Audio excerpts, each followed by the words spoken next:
Hello दोस्तों, good morning. आप लोग कैसे हैं ये मुझे कमेंट बॉक्स में बता सकते हैं। आई होप आप सभी लोग अच्छे होंगे। ठीक है, तो चलिए आज हम लोग अपने 2016 के प्रीवियस ईयर पेपर को सॉल्व करते हैं। ठीक है, जितने भी क्वेश्चन हो सकेंगे उतने सॉल्व करेंगे, पर जितने सॉल्व करेंगे वो उतना ध्यान लगा के सुनिएगा। ठीक है, और उसके बाद मैं आंसर वांसर कुछ नहीं लेके आई हूँ, प्लेन पेपर आप लोगों के सामने है।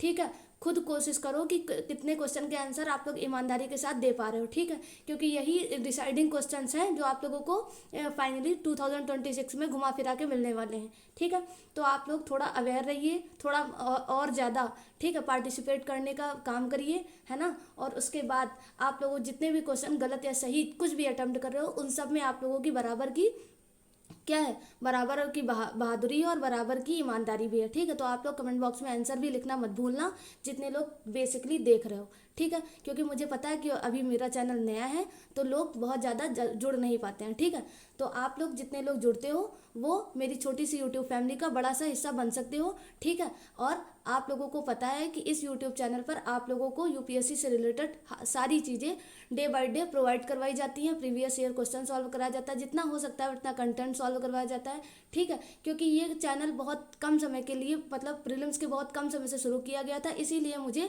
बहुत ज़्यादा स्पेसिफिक चीज़ें कवर करवानी पड़ी, बहुत ज़्यादा स्पेसिफिक कंटेंट पढ़ाना पड़ा। ठीक है, पर ये प्रीलिम्स 2026 होने के बाद ठीक है मुझे पूरा अपना चैनल पे आप लोगों को अच्छे से चीज़ें समझाने के लिए ठीक है डे बाय डे का पूरा टाइम मिलेगा, और उसमें आप लोगों की बराबर की भागीदारी आवश्यक और अनिवार्य है, और आप लोगों का सहयोग के बिना शायद ये चैनल नहीं चल पाएगा। ठीक है, तो आप लोगों से इतनी सी छोटी सी रिक्वेस्ट है कि अगर वीडियो आप लोग देखा करिए तो लाइक कर दिया करिए, शेयर कर दिया करिए। ठीक है, और अपने सारे दोस्तों को जितने भी आप लोगों के हैं उस पर वीडियो को शेयर कर दिया करिए, और सब्सक्राइब कर लीजिए करिए जितने भी नए लोग हैं। ठीक है, जिससे मेरे चैनल को थोड़ा सा आप लोगों का सहयोग मिल सके। ठीक है, क्वेश्चन नंबर 1 आप लोगों के सामने ये रहा। अब जल्दी से इसका आंसर देने की कोशिश करो। देखो क्वेश्चन तो बहुत ईजी है। ठीक है, पर आप लोगों के आंसर देने की बात है कि कितने लोग देखते हैं आंसर इसका दे पाते हो। ठीक है, देखो क्वेश्चन कौन सा सही है, और ये 2016 का क्वेश्चन पेपर है। ठीक है, मैंने आप लोगों को बताया था कि 2016 से लगभग जितने भी क्वेश्चन होंगे मैं आप लोगों को सॉल्व कराऊंगी। ठीक है, तो पहला क्वेश्चन, लोकसभा में लंबित कोई भी विधेयक उसके सत्रावसान पर व्यपगत यानी कि लैप्स हो जाता है।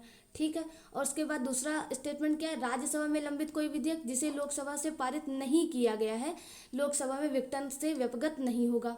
ठीक है, तो अब स्टेटमेंट कौन से सही है ये पूछा गया है, ऑप्शन 1, ऑप्शन 2, ऑप्शन 1 एंड 2, या फिर ऑप्शन डी, मतलब ना तो एक ना ही दो।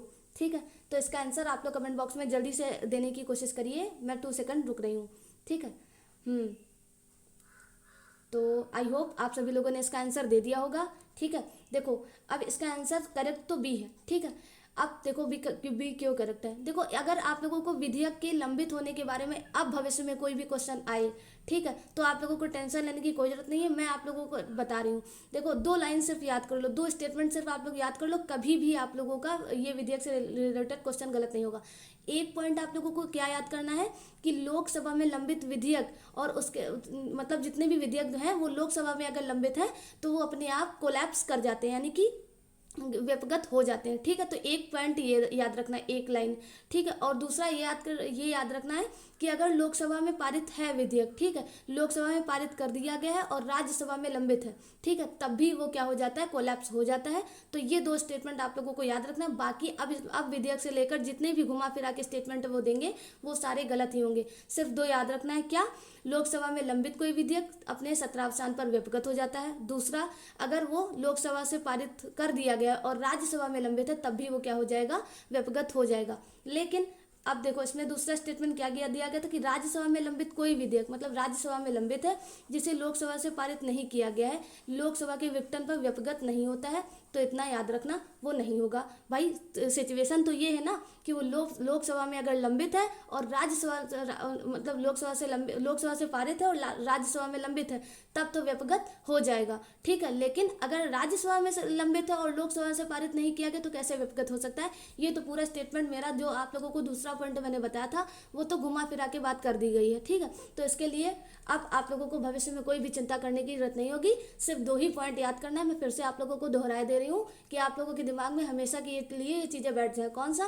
पहला, लोकसभा में लंबित कोई विधेयक विपगत हो जाता है। दूसरा, लोकसभा से पारित कर दिया गया और राज्यसभा में लंबित है तब भी विपगत हो जाता है। अन्यथा तीसरी कोई भी कंडीशन आप लोगों को कभी भी स्टेटमेंट में मिल जाए एग्जाम हॉल में, तो वो क्या हो जाएगा, वो रॉन्ग हो जाएगा। इतना बात याद रखना। हाँ, अब स्टेटमेंट की वो देख लेना कि स्टेटमेंट पूछा कौन से बेसिस पर गया है, हाँ या गलत या सही कौन से बेसिस पर पूछा गया है। फिर पता चला आप लोग नहीं की जगह हाँ अगर लिखा हो तो फिर उसका सही कराओ। ठीक है, तो अब आप लोगों को आई होप कोई भी कन्फ्यूज़न नहीं हुआ होगा। ठीक है, अब चलिए हम लोग सेकंड क्वेश्चन पर डिस्कस करते हैं। अगर आप लोगों को कोई भी कन्फ्यूज़न हो किसी भी क्वेश्चन को लेकर, तो आप लोग बेझिझक कमेंट बॉक्स में अपनी क्वेरीज को लिख सकते हो। मैं पूरा रिजॉल्व करने की कोशिश करूँगी। मुझे पता है मैं इस टाइम बिजी चल रही हूँ और मुझे आप लोगों के लिए टाइम ज़्यादा नहीं मिल पाता है, उसके लिए I am really very sorry.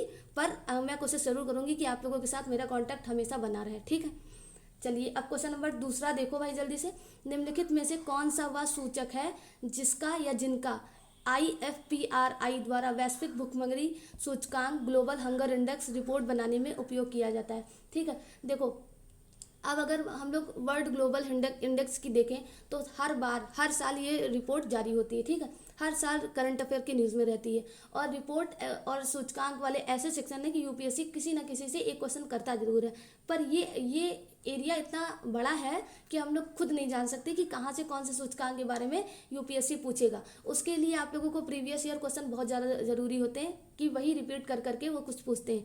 ठीक है, जैसे कि वर्ल्ड इकोनॉमिक फोरम के बारे में पूछा। ठीक है, वर्ल्ड बैंक की जितनी भी रिपोर्ट होते हैं इन सब के बारे में पूछ लेते हैं। ठीक है, अब ग्लोबल हंगर इंडेक्स पूछा। ठीक है, ग्लोबल जेंडर इनइक्वालिटी रिपोर्ट्स के बारे में क्वेश्चन पूछ सके। तो ये सब आप लोगों को जब करंट अफेयर कवर करोगे तो पढ़ना बहुत ज़्यादा अनिवार्य हो जाता है। इतनी ये सब रिपोर्टें आप लोगों को कवर करना है। ठीक है, तो इसका आंसर आप लोग दीजिए। अल्प पोषण, शिशु वृद्धि रोधन, शिशु मृत्यु दर दिए गए कूट में कौन सा सही उत्तर है? केवल एक, केवल दो और तीन, एक दो और तीन, एक और तीन। एक बार क्वेश्चन और पढ़ लो कि वैश्विक भुखमरी सूचकांक रिपोर्ट बनाने में उपयोग किया गया कौन से सेगमेंट इसमें से है। ठीक है, जल्दी से मुझे बताइए। तो देखो इसका ऑप्शन सी सही हो जाता है कि तीनों के तीनों सूचकांक वैश्विक भुखमरी के लिए आप लोगों को मिल जाएंगे। देखो वैश्विक भुखमरी आप लोग ग्लोबल हंगर इंडेक्स देख ही रहे हो, और ये तीनों स्टेटमेंट कैसे हैं?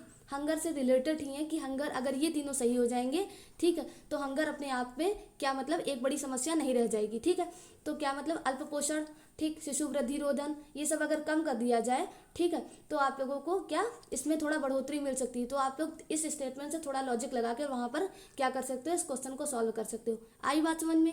ठीक है, आई होप आप लोगों को अब समझ में आ चुका है। अगर आप लोगों को चौथे हम बात करें, देखो इसमें एक अल्प पोषण है, शिशु वृद्धि रोधन है, ठीक है, ये भी शामिल है। उसके बाद एक और है आयु के अनुपात में कम लंबाई। ठीक है, में कम लंबाई, ये भी क्या है, ग्लोबल हंगर रिपोर्ट में इंडेक्स में कवर किया गया है। मैं बार बार हंडर बोले दे रही हूँ सॉरी। ठीक है, तो ये आप लोगों को अब सही इसका आंसर देखने को मिल चुका है। ठीक, अब चलो नेक्स्ट क्वेश्चन नंबर 3 क्या है? साल दर साल लगातार घाटे का बजट आ रहा है। ठीक है, उसके बाद घाटे को कम करने के लिए सरकार द्वारा निम्नलिखित में से कौन सी कार्यवाहियाँ की जाती हैं? ऑप्शन 1, राजस्व व्यय को घटाया जाता है। ऑप्शन 2, नवीन कल्याणकारी योजनाओं को प्रारंभ किया जाता है। ऑप्शन 3, सहायक यानी कि सब्सिडी को युक्ति संगत बनाया जाता है। ऑप्शन डी, आयात शुल्क को कम किया जाता है। ठीक है, और ये आप लोगों के सामने ऑप्शन थे। ऑप्शन ए 1 और 2, नहीं, ऑप्शन ए केवल 1, ऑप्शन बी 2 और 3, ऑप्शन सी 1 और 3, ऑप्शन डी 1 2 3 एंड 4। ठीक है, और कौन से सही है ये पूछा है। ठीक, तो अब आप लोग थोड़ा सोचने की कोशिश करिए। मैं क्वेश्चन पर आप लोगों को फिर से ले आ रही हूँ कि स्टेटमेंट में आप लोग थोड़ा सोच सको। देखो ये क्वेश्चन पेपर थोड़ा था ब्लर।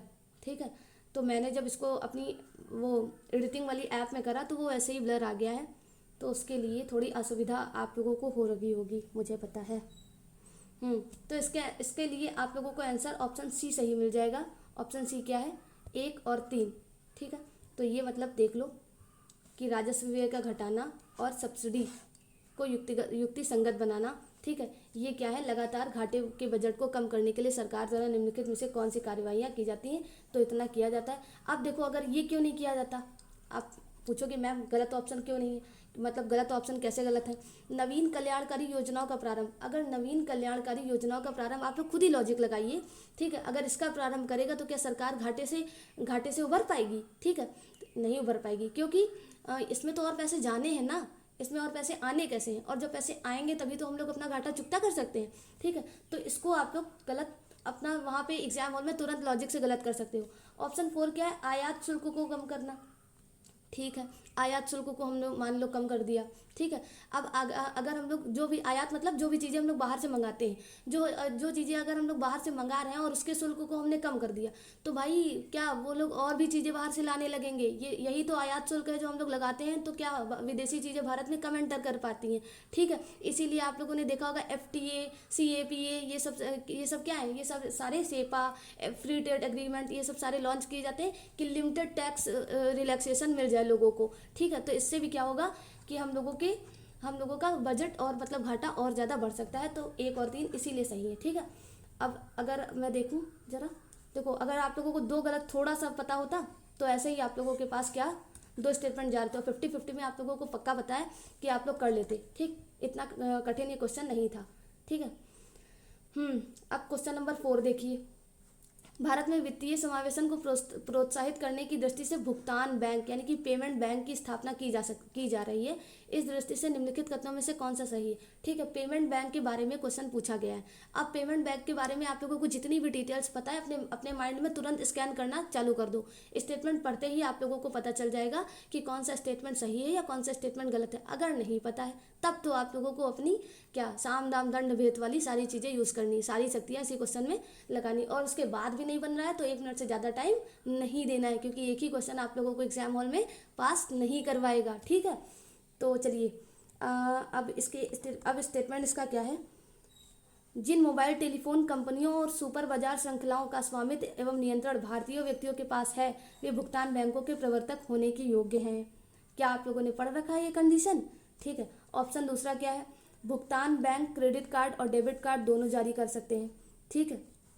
उसके बाद भुगतान बैंक ऋण देने के कार्यकलाप नहीं कर सकते, ठीक। तो अब आप लोगों से कौन सा सही उत्तर है ये आप लोग बताइए। स्टेटमेंट 1 एंड 2, स्टेटमेंट 1 3, स्टेटमेंट 2 या फिर स्टेटमेंट 1 2 एंड 3, ठीक है।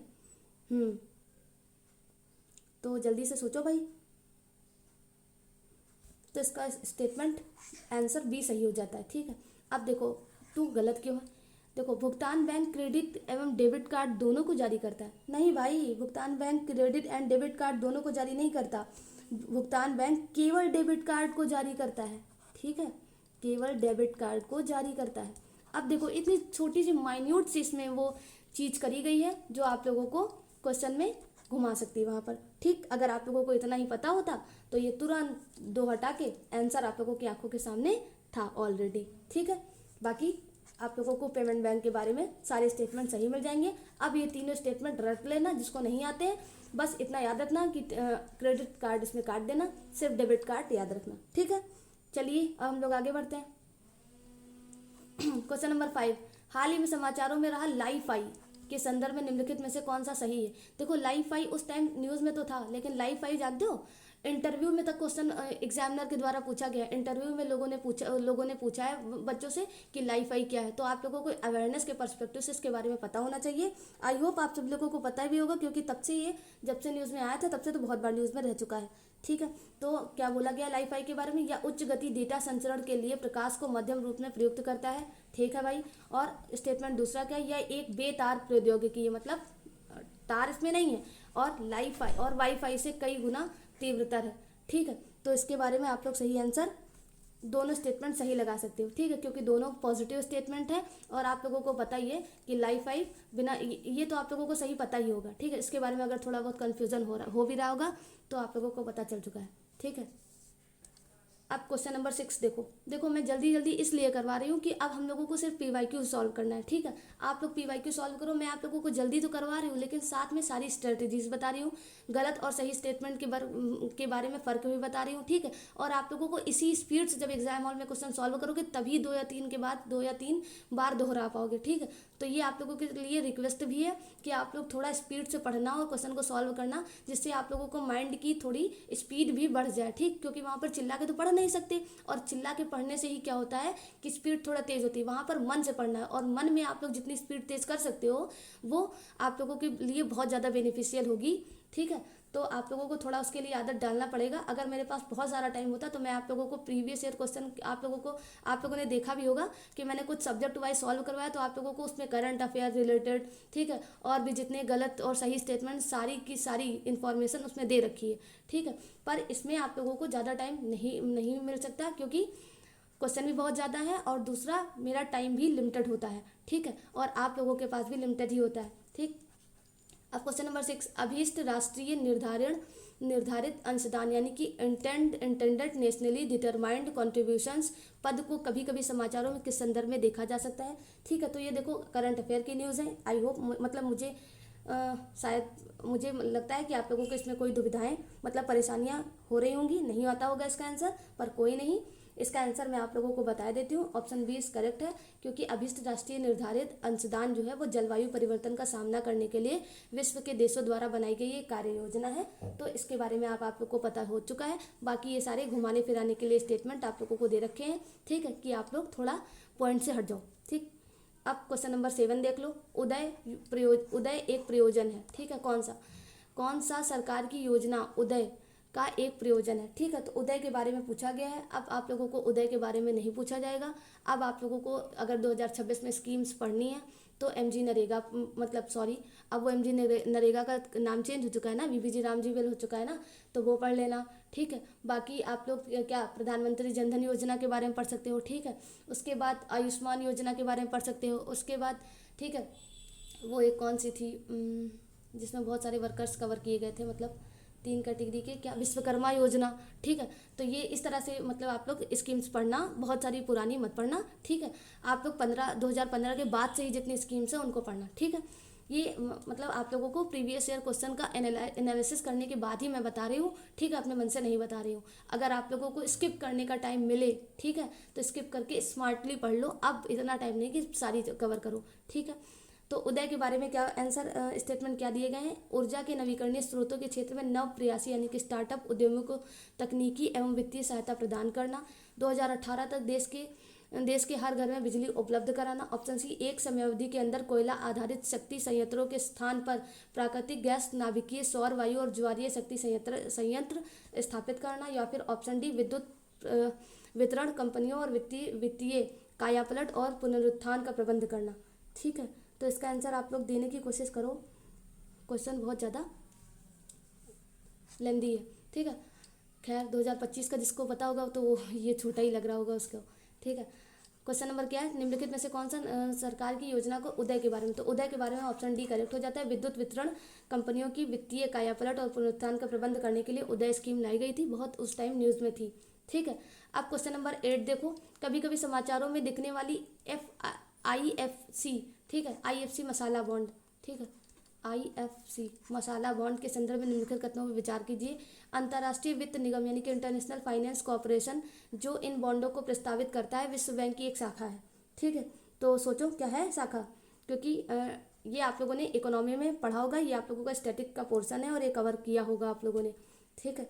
स्टेटमेंट टू क्या बोल रहा है? ये रुपया अंकित मूल्य बॉन्ड यानी कि रूपी डिनोमिनेटेड बॉन्ड्स और सार्वजनिक एवं निजी क्षेत्र के ऋण वित्तीय के स्रोत हैं, ठीक है। तो जल्दी से इसका आंसर देने की कोशिश करो।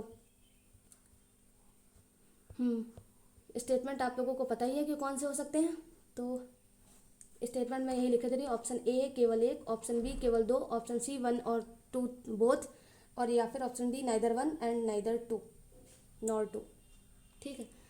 तो इसका आंसर ऑप्शन सी सही हो जाएगा। 1 और 2 दोनों सही हैं इंटरनेशनल मसाला बॉन्ड के लिए, ठीक है। देखो, विदेशी खरीदारियों और भारतीय कंपनियों द्वारा रुपए में जारी किया गया एक मसाला बॉन्ड ये कहलाता है, ठीक है। ये रुपए में जारी किया गया था, और इसमें क्या, पहले भारतीय कंपनियों को हमेशा विदेशी मुद्राओं में बॉन्ड जारी करना पड़ता था और पूंजी जुटाई जाती थी, ठीक है। इसमें प्रथम विदेशी रुपए बॉन्ड 2013 के अंतर्राष्ट्रीय वित्त निगम IFC द्वारा जारी किया गया था। बस इतना याद रखना, बाकी दोनों स्टेटमेंट आप लोगों के लिए सही है, इसको भी पढ़ सकते हो एक बार, ठीक है। अब क्वेश्चन नंबर 9, विजयनगर के शासक कृष्णदेव के कराधान व्यवस्था के संबंध में निम्नलिखित कथनों पर विचार कीजिए। आप लोगों का स्टैटिक का क्वेश्चन है। आई होप आप सभी लोगों को इसके बारे में पूरी डिटेल्स पता होंगी। ठीक है, देखो हर बार आप लोगों को क्या मिलेगा, 50% स्टैटिक से ज़्यादा ही है। ठीक है, और उसके बाद 50% करंट अफेयर। आप लोगों को पासिंग मार्क्स के लिए स्टैटिक्स पर ही पूरा टिक गया ना, अगर यही पूरा आ गया ना तब भी पेपर निकल सकता है। ठीक, खैर विजयनगर के शासक कृष्णदेव की कराधान व्यवस्था से संबंधित निम्नलिखित कथनों पर विचार कीजिए। कौन सा? भूमि की गुणवत्ता के आधार पर भू राजस्व की दर नियत होती थी। ऑप्शन 2, कारखानों के निजी स्वामी और औद्योगिक कर देते थे। ठीक, कौन से सही हैं? ऑप्शन आप लोगों के सामने हैं, जल्दी से सोचो इन सब के बारे में।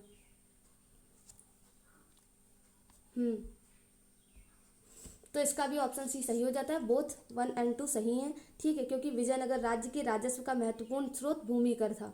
ठीक, और भूमि का भली भांति सर्वेक्षण किया जाता था। ठीक है, तो ये भी आप लोगों को सही मिल जाएगा। और राज्य उपजे के छठे भाग को भूमि कर के रूप में वसूल करता था।